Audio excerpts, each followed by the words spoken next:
मित्रांनो, आज निवडणुकीच्या बद्दल भुजबळ साहेबांनी काही सूचना केल्या, दिलीपरावांनी केल्या, मुश्रीफ साहेबांनी, तटकरे साहेबांनी केल्या. आम्ही मनापासून आम्ही प्रयत्न केले आणि अजूनही आम्ही करणार आहोत की आमच्या वहिनी साहेबांची ही निवडणूक ही बिनविरोध झाली पाहिजे. ही आपल्या महाराष्ट्राची एक परंपरा, एक प्रथा आहे. अशा म्हणजे एक मोठा नेतृत्व आपल्यामधून असा आकस्मिक निघून गेल्यानंतर आपल्याला त्यांना खरी श्रद्धांजली जर व्हायची असेल, खरा त्यांचा सन्मान करायचा असेल, तर आपण वहिनी साहेबांना त्यांच्या जागेवर बिनविरोध बसवलं पाहिजे. ही आपली आजपर्यंत महाराष्ट्राची एक रीत रिवाज आणि प्रथा राहिलेली आहे. भुजबळ साहेबांनी खरं म्हटलं, सगळ्यांशी बोलणं करायचा आपण प्रयत्न केलेलाच आहे.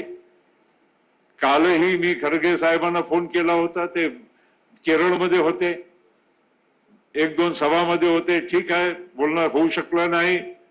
त्यांच्या पीएचा निरोप होता की आम्ही तुमच्या म्हणजे काय निरोप आहे मला सांगा, मी त्यांच्यापर्यंत पोहोचवतो. ते आम्ही आपल्यापर्यंत आपल्या परीनं विनंती केली आहे.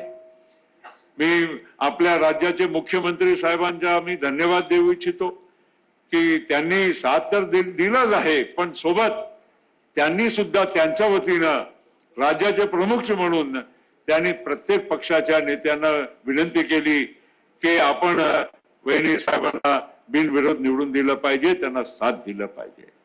हे मी एकनाथ शिंदे साहेब आता थोड्या वेळानंच देतात. बावनकुळे साहेब पण भारतीय जनता पार्टीचे प्रतिनिधी म्हणून इथे येऊन राहिले.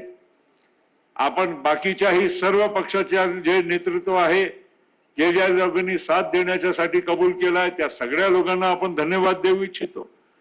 आणि अजूनही आज जरी फॉर्म भरण्याची अंतिम तारीख असेल, अजून 3-4 दिवस आपल्या हातामध्ये आहे. आपण शेवटपर्यंत सगळ्यांना म्हणजे विनंती करायचा प्रयत्न करू की आपण वहिनीला बिनविरोध निवडून द्यावं.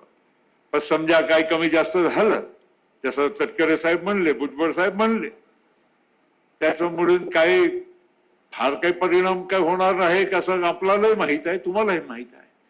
पण परिणाम होणार नसेल, पण आपल्याला विक्रम नोंदवायचा आहे. फक्त परिणाम तर आपल्याला माहित आहे, वहिनी साहेब निवडून येणारच, 100% येणार आणि भरघोस मताने येणार.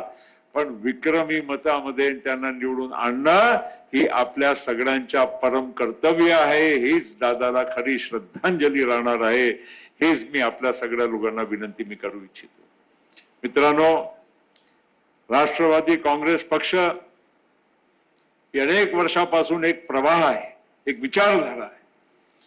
दादानी भूमिका घेतल्यानंतर भुजबळ साहेब असो, मुश्रीफ साहेब, दिलीप वळसे पाटील साहेब, तटकरे साहेब, मी, आम्ही बाकीचे सर्व इथे जे मंचावर बसलेले आमदार आहे, खासदार आहे, नेते आहे, सगळ्यांनी एक दादाला साथ देण्याचा एक निर्धार केला.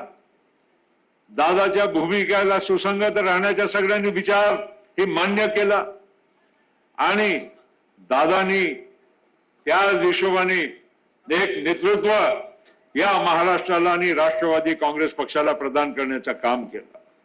मी शिंदे साहेबांचं स्वागत करतो, त्यांना धन्यवादही देतो की आपण थेट इथे बारामतीला आपण पोहोचले.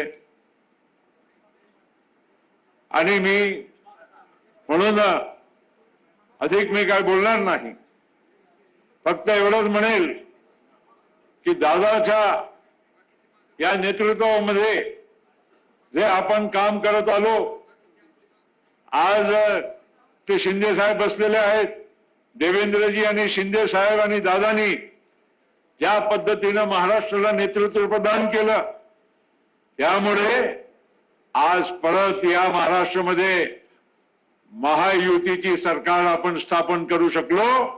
त्यामध्ये सिंहाचा वाटा आमच्या शिंदे साहेबांना सुद्धा आहे, त्यांचा आहे, ही आपल्या सगळ्यांना मान्य करावं लागणार. म्हणून मित्रांनो, आज आता वेळ अधिक मी न घेता मी आपल्या सर्वांना परत हीच विनंती करू इच्छितो की आपल्याला येणाऱ्या या निवडणुकीमध्ये बिनविरोध झाला तर उत्तम, नाहीतर आपल्या सगळ्यांना आपल्या घरची ही निवडणूक, आपली स्वतःची निवडणूक, आपली जबाबदारी आहे म्हणून विक्रमी मतानं आमच्या वहिनी साहेबांना आपण निवडून द्यावं, हीच मी आपल्या सगळ्यांना कडकडीची विनंती करतो. आपल्या सर्वांचा धन्यवाद करतो आणि आपल्या सगळ्यांची रजा घेतो. खूप खूप धन्यवाद.